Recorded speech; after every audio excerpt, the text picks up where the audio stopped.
नमस्कार, news for nation देख रहे हैं आप। मैं हूं आपके साथ रश्मि। बिहार के राज्यपाल फागू चौहान को दिल्ली से बुलावा आया है। बता दें कि ये बुलावा किसी और ने नहीं बल्कि प्रधानमंत्री कार्यालय की तरफ से आया है, जिसके बाद आज दोपहर बिहार के राज्यपाल फागू चौहान दिल्ली के लिए निकल सकते हैं। हालांकि इसके पीछे की वजह क्या है, आखिर क्यों पीएमओ से ये बुलावा उन्हें भेजा गया है, इसका खुलासा अब तक नहीं हुआ है। लेकिन जिस तरह से उन्हें दिल्ली आने के लिए कहा गया है, उस खबर के बाद से ही अटकलों का बाजार गर्म है। बता दें कि आज दोपहर बिहार के राज्यपाल फागू चौहान जो है दिल्ली जा सकते हैं और इसके बाद आखिर क्यों उन्हें बुलावा दिया गया, आखिर क्यों पीएमओ की तरफ से उन्हें दिल्ली आने के लिए कहा गया, ये तमाम जो है खबरों का खुलासा भी होगा।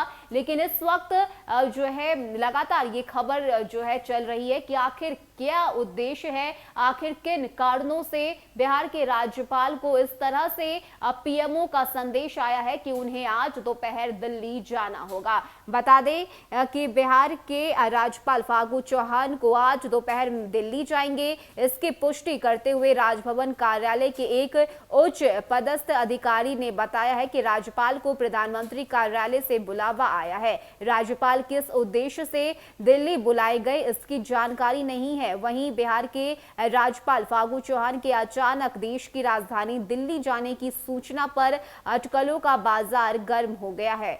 इधर राज्यपाल फागू चौहान को दिल्ली बुलाए जाने पर यह चर्चा होने लगी है कि मगध विश्वविद्यालय के कुलपति राजेंद्र प्रसाद पर भ्रष्टाचार के लगे आरोपों के बावजूद उन्हें पद से नहीं हटाया जाना भी एक कारण हो सकता है। वहीं हाल में मौलाना मजहरुल हक अरबी फारसी विश्वविद्यालय में टेंडर में घालमेल के बावजूद तत्कालीन प्रभारी कुलपति के विरुद्ध कार्रवाई किए जाने के बजाय उन्हें अवार्ड देना भी कारण हो सकता है। इन कारणों के चलते राज्य सरकार और राज्य भवन में दूरी बनी हुई है। राज्यपाल एवं कुलाधिपति फागू चौहान के मगध विश्वविद्यालय के कुलपति प्रोफेसर राजेंद्र प्रसाद को 24 नवंबर से 23 दिसंबर तक मेडिकल अवकाश पर जाने की छुट्टी मंजूर की है। राज्यपाल ने मगध विश्वविद्यालय के प्रति कुलपति प्रोफेसर विभूति नारायण सिंह को इस विधि विश्वविद्यालय का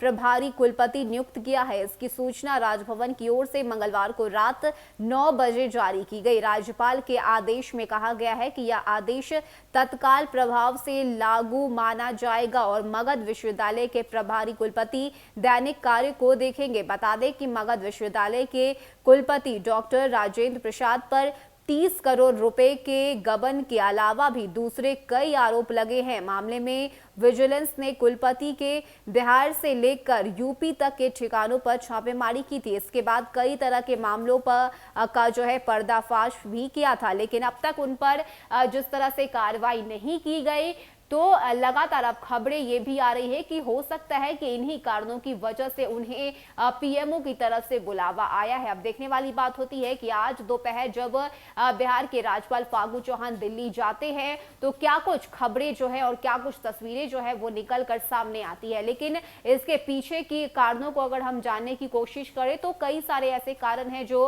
बताए जा रहे हैं। कहा यह जा रहा है कि मगध यूनिवर्सिटी के कुलपति पर कोई कार्रवाई नहीं की गई और ये एक वजह हो सकता है कि उन्हें पीएमओ की तरफ से बुलावा आया है। तो लगातार ये जो चर्चा है वो इस वक्त बना हुआ है। अब देखने वाली बात होती है कि आज दोपहर जब बिहार के राज्यपाल फागू चौहान दिल्ली जाते हैं तो क्या कुछ तस्वीरें निकलकर सामने आती है और इसके पीछे का उद्देश्य क्या है, किन कारणों से उन्हें बुलाया गया है, इसका खुलासा भी उनके दिल्ली जाने के बाद ही होगा। अब इंतजार है उनके दिल्ली पहुंचने का। देखते हैं कि जब बिहार के राज्यपाल फागू चौहान दिल्ली जाते हैं, पीएमओ में जाते हैं, तो क्या कुछ कहा जाता है और किन कारणों से उन्हें वहां बुलाया गया है, इसका खुलासा भी होता है। फिलहाल इतना ही। ज्यादा अपडेट के लिए आप बने रहिए न्यूज फॉर नेशन के साथ। नमस्कार।